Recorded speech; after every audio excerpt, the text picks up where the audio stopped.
तब जाकर होता क्या, किसी के हाथ में जब ये बात बहकती है जी, तो ये बड़ा दुर्भाग्य है यार, ये बड़ा दुर्भाग्य कि मुसलमान जो हमारे, ये बार बार ये कहना कि हमारे भाई है, हमारे भाई है, ये भाई है, भाई के बारे में भाई है, भाई, ये बार बार नहीं कहते, लेकिन जिस मुसलमान के साथ में हम लोग अंग्रेजों के खिलाफ लड़े, 1857 का जो था जो रिवोल्ट हुआ, तो भी हम लोग साथ में मिलकर किया जी।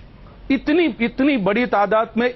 और मैं कहता हूं कि इतनी टेरिफिक कौम है, इनको साथ में लेने के बजाय कांग्रेस ने ये किया है, डिजाइन किया है कि इसको अलग रखो, क्योंकि जिस दिन हिंदू मुसलमान एक हो गए जी, जिस दिन हिंदू मुसलमान एक हो गए, कांग्रेस के बाहर कोई मुद्दा ही नहीं है। और मैं एक बात बता दूं, ये कौम सिर्फ अल्लाह से डरने वाली कौम है, किसी के बाप से नहीं डरती ये कौम। ये सिर्फ अपने नबी करीम से डरने वाली कौम है जी। लेकिन उनको ऐसे, क्योंकि क्या है, जज्बाती बहुत है जी, मुसलमान भाई लोग, जज्बाती बहुत है, तो बहका दिया। तो ऐसा कैसे, क्या आपको लगता है कि ये अंग्रेजों का काम कर रही है कांग्रेस पार्टी?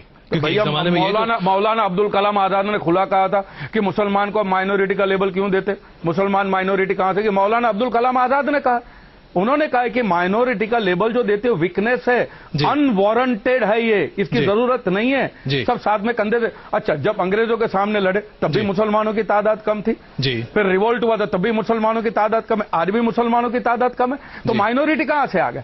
ये मोदी जी कहते सब एक है, सब एक है, तो सबका विकास साथ में होता है ना। इनका काम क्या है कांग्रेस वालों का, कि अलग अलग करके रखो यार, अपना काम चल जाता है यार।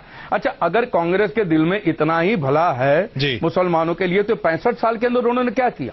नहीं, वो तो जाहिर सी बात है, लेकिन कांग्रेस नहीं, ये गलत, ये तो वही तो बोलता हूं, कांग्रेस का सबसे बड़ा प्रोपेगेंडा यही है कि ये प्रॉब्लम जिंदा रखो, इसको कहीं भी ठंडा नहीं पड़ने दो, ये प्रॉब्लम को जिंदा रखो आप। और जिस दिन एक हो गए तो वाकई कांग्रेस के पास कोई मुद्दा ही नहीं है, ये मैं कह रहा हूं, बार बार कह रहा हूं।